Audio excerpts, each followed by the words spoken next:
Peter Lorange, it's an absolute pleasure to have you on the podcast today. What can I say about you? I mean, you studied at Yale and Harvard. You spent 8 years, I think, with the list is so long I can't remember where you've been. I'm going to check it out. You were at Sloan School of Management for 8 years, 10 years at Wharton. But I think the thing that most people will know you for is as president of the IMD in Lausanne from, I think, 1993, which was just after it started.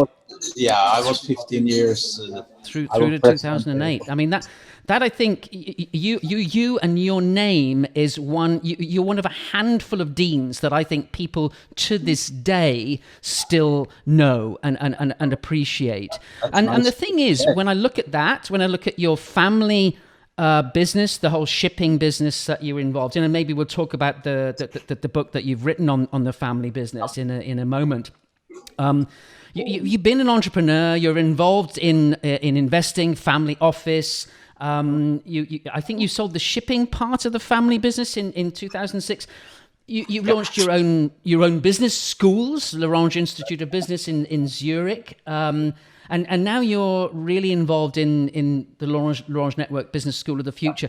And so before we even start on this, Peter, I have to ask you: there is no reason you should have written books. I mean, you've got nothing to prove. You've done so much. Before we even start talking about the individual books, why write? And why write books, Peter? Well, that's a good question. But for me, the writing of a book means, should we say, a process of clarifying in my own mind what I'm trying to do and what I understand or don't understand. So to write is really a learning process for me, and for that reason, I can say also that none of these books that I've written are textbooks. They are more, reflections on certain things, and they're mostly of interest for fellow academicians or practitioners, but they're not really student books. Yeah. But it's for me to clarify in my own mind what I really think and mean. I think that what you say is remarkable because given the roles that you've had, I would have expected, and maybe other people did too, that there's a very clear outcome. You want many sales, or you want to attract people. But what I'm hearing from you is that you write to think, that you write to almost articulate the process, and the book is what it does afterwards is almost an afterthought. Am I wrong? No, I think you're absolutely right, and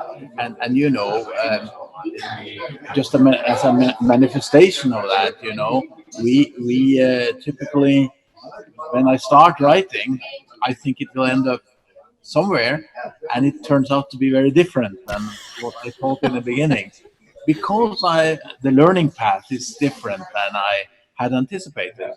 And that's exactly what I want. Yeah. So if you think about this, I try to iterate a lot. So I write a chapter, I write the first draft, then I go over it again, and perhaps a third time. So these books take quite a lot of time and energy. Yeah. It's not, and there's a lot of data and research, so you've got a lot to manage, a lot of balls in the air. But this is important what you're saying. It's not really reams and reams and reams of statistics. It's digested data. Yeah. Digested research. Yes. And I think that's my job as an author, to try to digest, so that the pure reader doesn't have to go through all of the chi-square tests and all of the data reams, I should just say, Peter, you are in a cafe today in Zurich today, or Geneva. I'm not sure which city you're in. I'm in Zurich today. Right, perfect. So if our listeners can hear people having a party behind you, that's absolutely why that's happening. We're grateful to you for giving us some time today.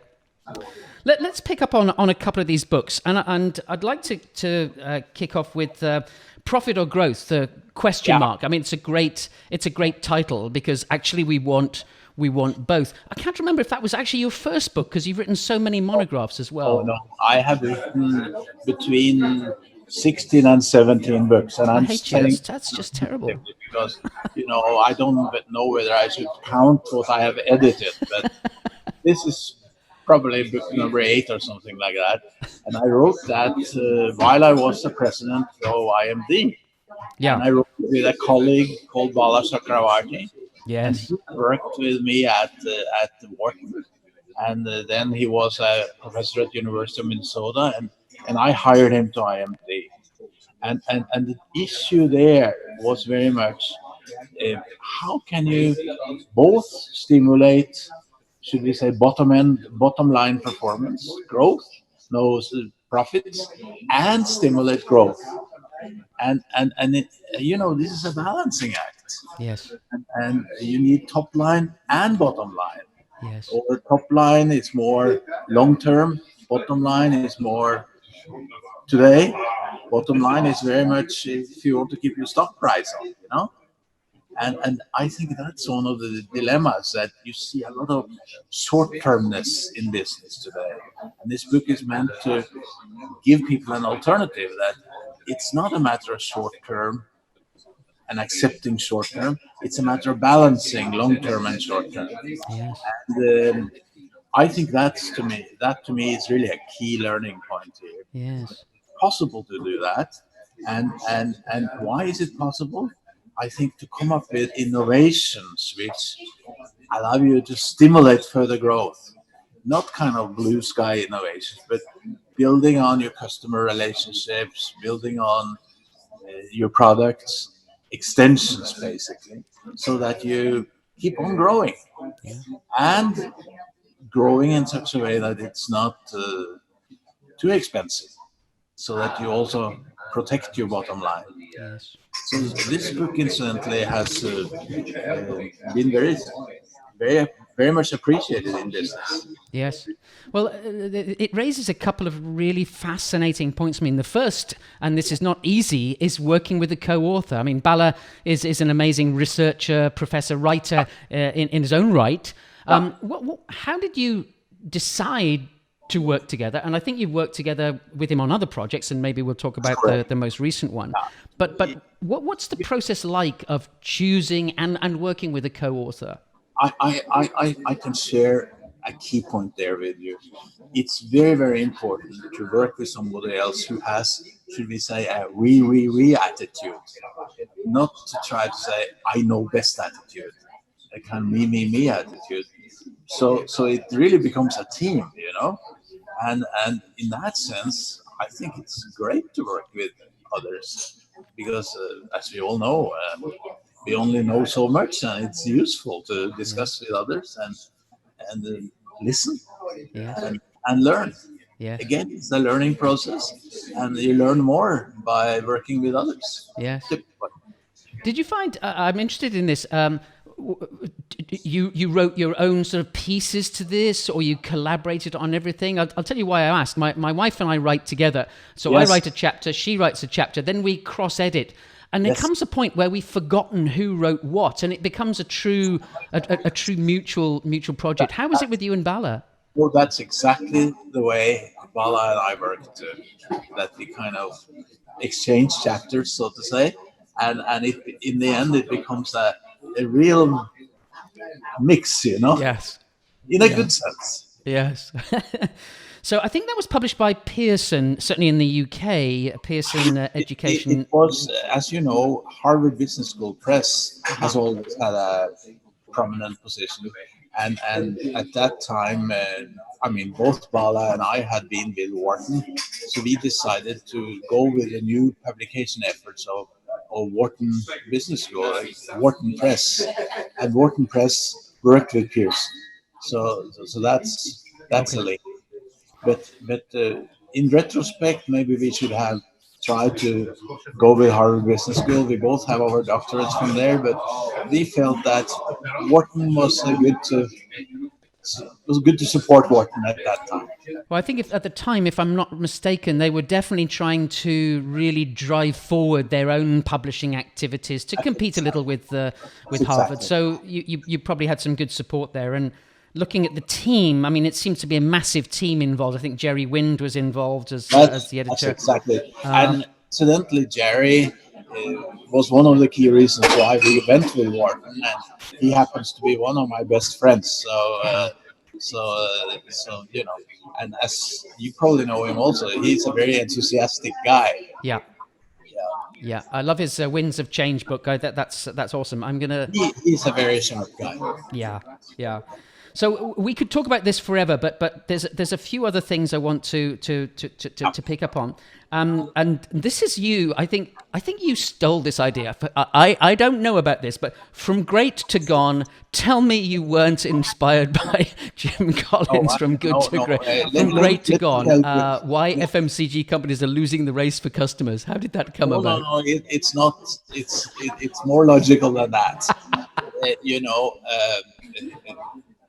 As you know, there has been something from popular book dealing with almost the same title. But what we felt was that Jimmy Rebrzeski and myself, Jimmy, by the way, was having a very distinguished career in practice. For many years, he was number 2 in British American Tobacco. And as you know, you typically have these product managers in companies. And they are typically relatively young MBA types, and they want to show off great results. And they do that very often by cutting down on R&D and cutting down on what needs to be done. So they show great results, then they get promoted, and somebody else is left with a mess. Right. So in a sense, the business that they bear the custodians for went gone. So that's it, from great when they took over the business to gone when they leave. So the book is very much based on how can you make sure that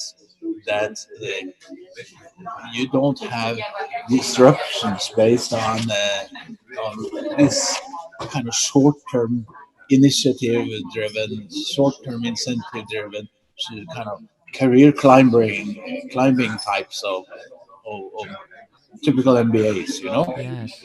And we found that innovations is critical, and you have to pay for that, and you have to make sure that you pay attention to that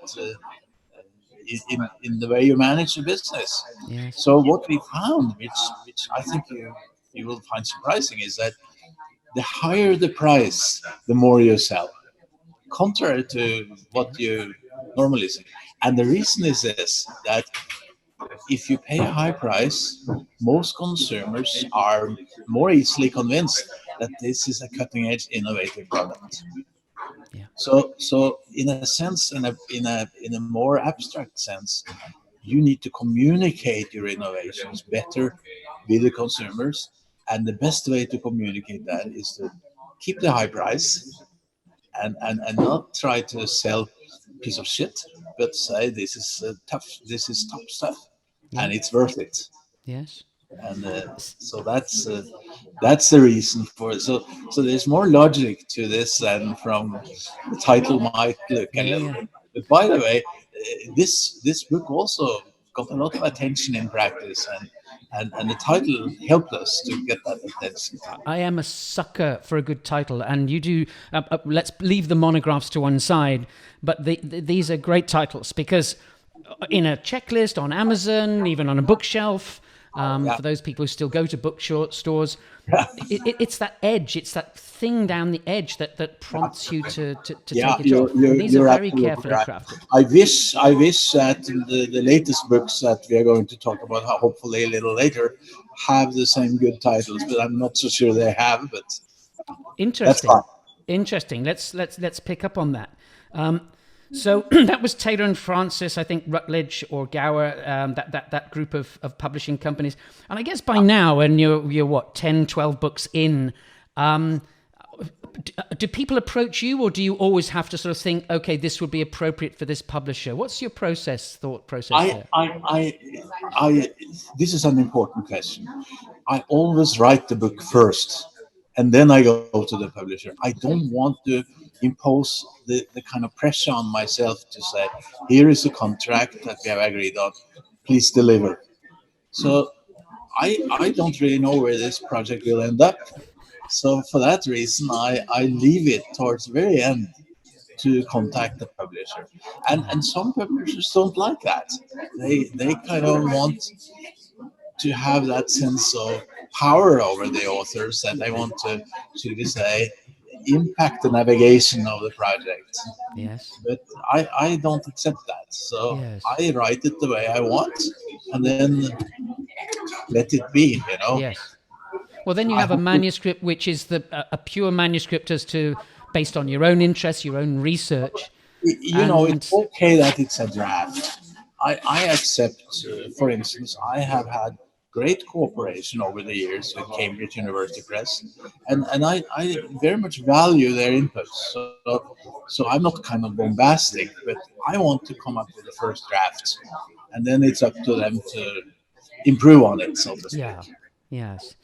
So this is also a good moment to ask then. So the editing, hopefully because of your scholarly background, all the material is in the right order and the material is there.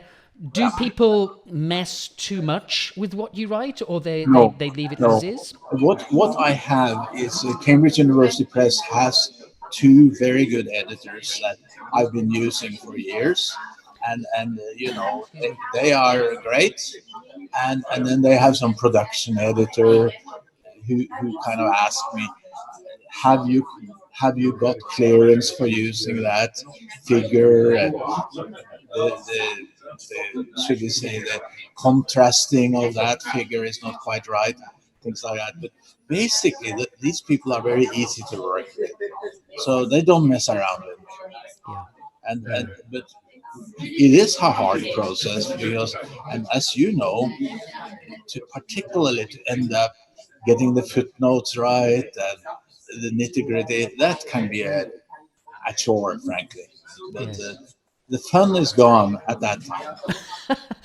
But nevertheless, it is important because to some extent our credibility is on the line. I mean, that's why people Absolutely. come to us for our But thought I leadership. have to say that maybe a better way to say it is that I have to force myself to make sure that it's up to par at that end of the project. But given your background, I mean, I have to say one of the first occasions that I came across your work was the thought leadership book that you wrote, which I think was towards the end of, if not at the end of your time at IMD. Yeah, You're beginning to capture. Okay, now I have some sense, having come through the business school world as a participant and as a leader. You've got some sense of what the business school world of the 20th yeah, century and early 21st looked like. I love that book, the concept of thought leadership coming from yeah. business schools, but also that's what we do as authors as well. And then you did, I think, another book on business schools in the 21st century, which I don't Correct. particularly have And time I to have talk a about new one today. coming out But now but this on concept of thought leadership, business schools, writing, this has absolutely. run through your work, hasn't it? Yeah, but I like to add one more thing there. When you pick up most books, they are written, most books written by academicians. They are written, you might even say, from a sociological point of view. The professors write about things, and this is in stark contrast to what I'm trying to do. I'm more like an anthropologist. I'm talking about the running of the business school, which I have run myself for 15 years, or now the running of my own family company that I'm the boss and I run it. I've made many mistakes, but also some good decisions. And you know, it's a big difference from being inside the cave, i.e., an anthropologist, or looking into the cave, i.e., a sociologist. So that's an important.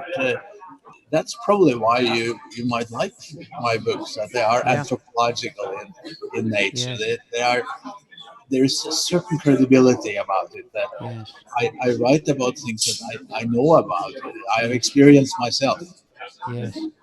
And I like the way you, as well, and the books we've already mentioned, Profit or Growth and From Great to Gone, Yeah. there, there's almost a contrarian point to it. Your point, people are looking for profit or growth. You're saying, well, no, let's consider both. From Great to Gone, that one is almost a warning. More than a piece of guidance. So, in a sense, when people come to the book through the titles, through the marketing, whatever, they get something more from your books than I think from other academicians that we see. Well, I appreciate you saying that. Thank you. Well, this sort of brings us not quite up to date, but I'm stunned that you are still writing after 30, 35, 40 years almost. And running the business as well, which you mention. I don't know how to pronounce this, the name of the company, but it's almost a pun on Switzerland, SUI, Swi-Invest, Adaptation and Flexibility in the Family Firm. Why did you think it was right, or the time was right, to try to capture, in a sense, the personal legacy, Peter, that you have, that the family has? Because it really concentrates pretty much on the last 20 years or so, I think, this new book. Well, a little bit longer. I have been. I initially inherited a small 50% of a small shipping company, and then I bought out the other shareholders. And then after that, only after that, I started to build the company. And then, as you alluded to earlier, I sold the shipping company in about 12 years ago. And I have now diversified the company. We are in 5 businesses. And the reason I wrote about this now is that the company turned 90. Wow. So I wanted to have a kind of a little history. But then I asked myself, who is interested in reading this historical blah blah? So I have put in some, should we say, some thinking, some more generalizable stuff, backing up each of the 5 businesses. So, for instance, one business has to do with real estate, been a great business for me. But then I have a chapter on, how do you deal with timing, in, out, long, short, the cycles that you find in the real estate business. So that chapter becomes one of discussing timing in real estate decisions.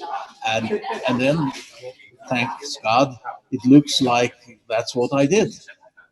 And if you take the shipping chapter, part of it is kind of asset play shipping.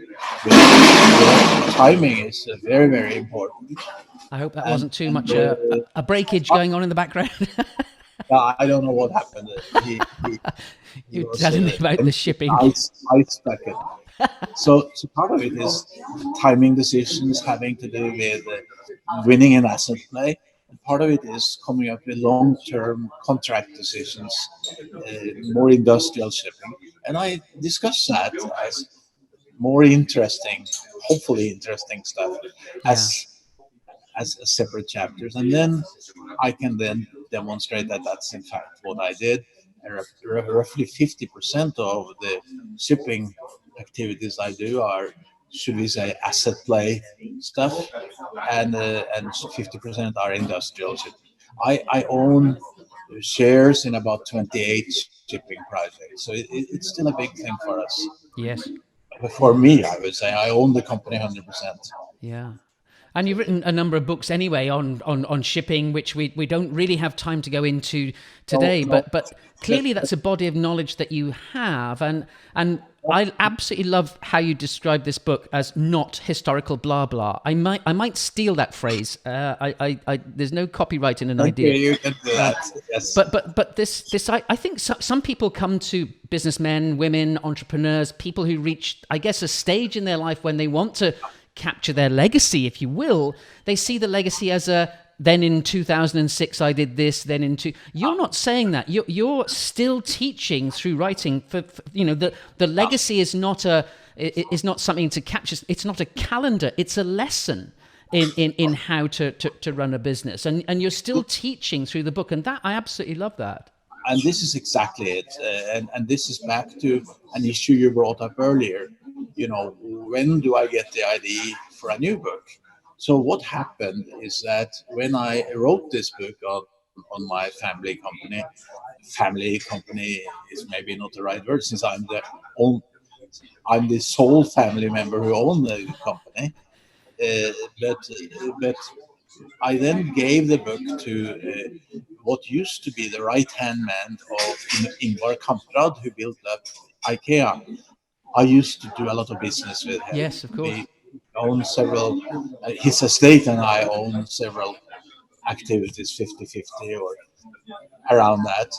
And he died some 16 months ago. But this guy, he said to me, Peter, you have to expand on these more generalizable chapters in the book. That's a new book. Yeah. And what I have done is to write short notes as part of the Lorange network, Yes. and book reviews, etc., which are more short chapters. And all of that I'm working on right now to try to make this to be a new book. Yeah. That's what I'm working on now. I can't believe the productivity, especially in writing, because not only the teaching side, speaking, running the businesses, writing a book is not a trivial exercise, although I think it's a little easier than some people believe. Yes, and keep in mind what I stressed earlier, that it's a learning process. And Yes. if you take if you allow me to go back to the managing of business schools and all of that, I wrote several books on that, which are based on IMD, and then I built my own school, which I then sold to the Chinese. Right now, I'm running the Lorange network, Yes. which, in my humble opinion, is an example of the business school of the future. But I'm not totally sure about that. So these writings help me to clarify also Yeah. what my colleagues and I are trying to do when it comes to this project. And Yeah. by the way, it's going very well. Yes, it is. And Jackie, my wife, found out about it, and I think became a member and said, "You must speak to Peter Lorange because this is really outstanding." She was at the Financial Times, so that's how I think the connection Yeah, we are working came up, with because them. you're doing a bunch of masterclasses with them. We are. So the network itself, again, it's breaking boundaries. I mean, IMD broke boundaries in its day, and still does. I'm sure it does. The Lorange Institute of Business broke some boundaries in its day, and now you're doing it again. I wish we had time to talk in a lot more detail about that, but I think that may be for a different podcast, a leadership podcast or something else. But I like to you're say writing just one- another book about this, the I Business School think of the what's Future. really key in breaking boundaries in the educational area or in most businesses is that you have to actually see that the business is scalable. Yes. If you are running Oxford or Cambridge or IMD, for that sake, it's a classroom, and it's a professor, Yeah. and the professor can only do so much, and you can only put so many students into the classroom. But if you have modern technology, and you develop a network, which is a new school, is the Lorange network, you don't have any scale problems. We now have 1,900 members, 1,900 students, out of which approximately 20% are even more intensive students, premium students. So there's no scalable limitations, Yeah. and that's breaking boundaries, in my opinion. Yes, it is. I remember, I think it was Shah writing the new schoolroom. If you think about music or we listen to music never in live, as it were, today, but almost everywhere, business schools, universities, schools, the teacher has to be there, and we haven't really changed that model in hundreds and hundreds of years. So I appreciate everything you're doing there. If you think through this, and this is coming out in my new book at Cambridge University Press, the Business School of the Future also, I don't believe that we will have professors anymore, and we will not have school buildings anymore. It's all virtual, Yes. and it's mind-boggling. And as an Yes. old professor, I must say, I'm not sure I personally like all of that, but I think that's the reality. I'm with you. Listen, we could go on for a long time, but let me try and pull a few strands together. I mean, you've talked about writing to think. You've talked about this process of learning, still learning, trying to, I guess, portray things to your audiences, whoever they may be, that the world is not quite as they expect. But for other entrepreneurs, for other business owners, for other executives who are thinking about writing their own book, do you have some final thoughts, some thoughts on how they should embark on this process, remembering that perhaps they've never, today we only write emails of a few words in length. The scale of the project is huge, but the benefits also are potentially huge. What advice would you give to an entrepreneur or business owner, Peter? I would give simply one advice, namely for an entrepreneur or a business leader, that he or she writes that book to make good even better when it comes to his or her own business. And not kind of do that, but think through what am I doing here? How can I learn from that and do things even better? And not be so prescriptive, but be more reflective. Okay, I like that. I think that's key. Yes. And if you look at many of these business guru books, they say I did that, I recommend this or that, and if you and you ask yourself, what did I get out of reading this book? Often not all that much. Yeah. And if you ask people like that to give a lecture, they can perhaps give one lecture and then they repeat the same time after time. They are not really reflective. Hmm. So the issue of how can I make good even better through Yes. reflections and learning is key. And it's such a shame that there aren't more people, more authors like you out there, because the bestseller lists are full of 5 bullet points this, 6 bullet points that, Sure. which are out of date within weeks. That's also true. Yeah. That's So true. let me ask you one final question. I mean, I think almost all of your work has been published with mainstream publishers, and yet today the technology not only of teaching and education but also of publishing has changed Yes, dramatically. Some absolutely. men and women will be interested to, almost outsource their publishing to Amazon or to whichever platform they go with. I I don't know want that you have explored that. I'd be interested in why, and also whether or what advice you would have for executives. Should they explore the new technologies? What do you think? well, I think that's very important what you say, and maybe I shouldn't say, but when it comes to the book I wrote of my family company, I actually had dialogues with several of the new breed of publishers. And in the end, I decided not to do it because I did not want to, should we say, give up my sense of navigational control over the project. I wanted to guide the book in a certain direction. But this is only a matter of time. And I think that sooner or later I too will probably start publishing virtually. Yeah. And in a sense, that's what I'm doing in the Lorange network today. Yes. Yes, I do think that is something Lorange Network could explore, almost to be its own publisher. I think it's possible to I mean, Yeah, your logo is a book, for heaven's sake. it's by So design. I think that for Lorange Network to be its own publisher, Lorange Press, I think is maybe you already have done this, but we can talk offline. You should be doing that, absolutely no doubt. I would hammer on your door to publish my next book with you if you had a publishing imprint. I will pick up on that one. That's good. Agree. Anything else that I haven't covered that you want to share before we wrap up? Oh, I think this is great. I find it very stimulating discussion, all I can say, let's stay in touch. I'm so grateful to you for your time today. I hope the rest of your event there goes well. And next time I'm in town, maybe we could meet up, perhaps even at the same cafe, and have a chat there. That'd be great. Yes, absolutely. Let's do that.